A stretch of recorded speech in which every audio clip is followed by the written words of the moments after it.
Welcome back here on Live Now from Fox, 117 on the West Coast and 417 on the East Coast. My name is Josh Breslow, and I'm here with you to bring you all of your top stories and live events from across the country and the world. Cami Mondeaux putting this out right here, saying the GOP-CR fails 54-44. The shutdown will drag into the weekend. So, of course, we are talking the latest here on the government shutdown. We are now in day 3. What I want to do is pop up this live look here over the Capitol building here in D.C. As we know, discussion has been taking place on the Senate floor. However, they have now said they are out until October 6th at 3 p.m. Eastern Time. We also heard from Speaker Johnson that they do not plan to vote on this at all next week. So a lot to break down. I do want to send it over to Rebecca Castor here at Fox News as she discusses it more in depth. The motion upon reconsideration is not agreed to. The Senate is still deadlocked with 43 Democrats and 1 Republican voting against a GOP bill Friday that would reopen the government and keep it funded through November 21st. How much longer this shutdown lasts depends entirely on Democrats. The choice is theirs. Senate Majority Leader John Thune is sending lawmakers home over the weekend to think about their votes and deal with their constituents, including Democrats who are dug in on adding protections for health insurance subsidies to the bill. We know Americans want this, and we know many of my Republican colleagues want this as well. In the meantime, people across the country are beginning to feel the shutdown's impacts. There are real people being hurt right now. We have women, infants, and children nutrition programs that are now not funded. You have veterans health services that are not funded. FEMA, many of their services are stalled right now in the middle of a hurricane season. These programs are life and death for many veterans. The fact of the matter is veterans have held up their side of the bargain. They raised their right hand, they joined the military, they've served, and this shouldn't be a bargaining chip. And essential employees like the military, Border Patrol, and TSA agents will continue to work without pay until the government reopens. In Washington, Rebecca Castor, Fox News.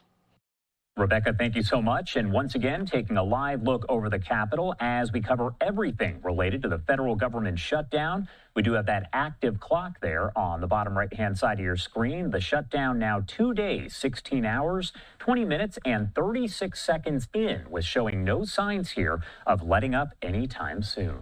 I do want to talk more about this here, so let's bring in Cami Mondeaux. She is a congressional reporter there at Deseret. Thank you so much for taking the time to be here with us today and help to break it all down. Absolutely. Thank you.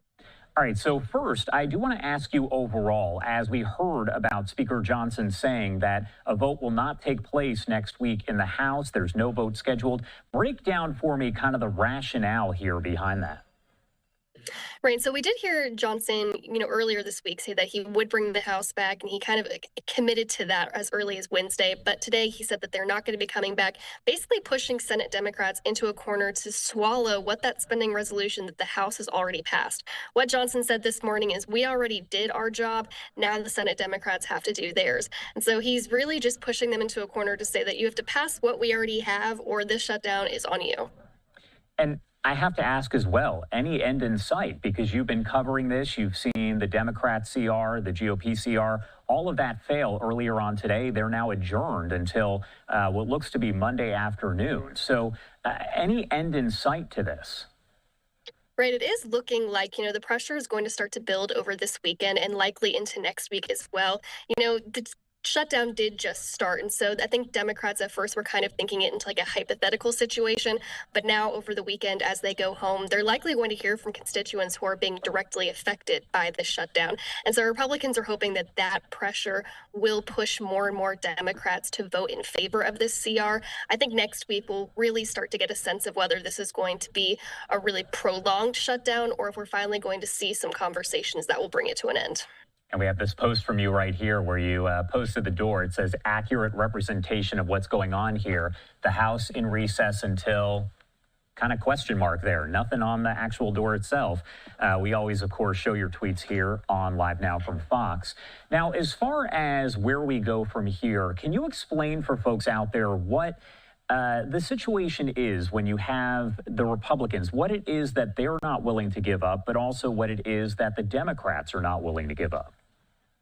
Absolutely. And so what we're really seeing here is that this CR that they're putting on the floor would just extend current government funding for 7 weeks. At this point, it'll probably be 6 weeks because it's to November 21st. So by the time they actually pass it, it'll be less time. But what they're saying is that it's completely clean, that there's not any additional policies or spending in there except for lawmaker safety. So they say it's nonpartisan and something that Democrats should support because it's similar to what they've supported in the past. But what Democrats are really upset about is that the Trump administration and what Republicans have done over the last 9-10 months is cut funding that's already been approved by Congress, and they're saying they're going about it in a partisan way. And so until they get assurances that President Trump isn't going to just keep cutting funding that he doesn't agree with, they don't want to engage in any kind of spending resolution until they get those assurances. But of course, Republicans don't want to rein in Trump. They really enjoy what he's doing with his agenda. And so you're kind of caught in a catch-22 situation where neither side wants to blink. We've heard from several lawmakers who have said that they want to withhold pay for lawmakers as we see this shutdown going on. What is the hope there that folks will say, well, let's come to a conclusion and decision because I want my pay? Right. There are a lot of lawmakers who are looking for any kind of way to, incentivize their lawmakers to keep these negotiations going. And the whole idea of not withholding pay and not getting those paychecks is like more complicated than what actually is behind the scenes. I think that, they're mandated to get paid. So to say that they're, rejecting their paychecks, it's not entirely clear whether they can do that. Some lawmakers want to introduce laws that automatically freezes their salaries while the shutdown goes on. So it's like one of those things that they're just trying to look for any incentive to get their lawmakers back to the negotiating table. I have heard from some lawmakers that that's not entirely a good argument because some lawmakers are independently wealthy. And so the salary they get from Congress isn't that much of, a negotiating coin. But it's just one of those things to just try and get people back to the negotiating table and keep these conversations going.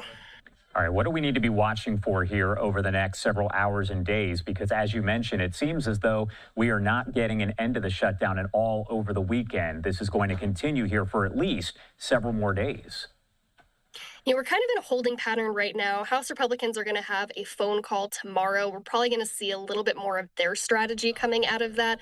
But as we said, the House will not be in session next week. We'll likely see Democrats up here, keeping their messaging points of that they're here, they're ready to negotiate. But on the Senate side, we're not going to see much action until Monday evening when they come back to vote on these two spending resolutions once again. But we're, seeing some behind the scenes talks of bipartisan senators. So far, those haven't seemed to go anywhere. They haven't materialized into any deals, but we'll likely see a lot more action next week when the pressure really starts to build. Yeah, a lot of questions here and a lot left to kind of see how it plays out. We, of course, know, as you mentioned here, the House not going to hold a vote next week. Is there anything we missed, anything that you think folks out there need to know here before I let you go? I think one of the interesting things and something that we should start watching starting next week is that during this period, even though lawmakers in the House side especially aren't coming up to D.C., even though they are shut down, they could still be working on these appropriations bills and these talks. Some of that is going on behind the scenes as well. And so I think we're going to start to see some appropriators wanting to start working independently on those spending bills rather than the CR drama. And so I think that's something that we should also be watching. All right. Cami, thank you so much for taking the time to join us. We definitely appreciate it as always.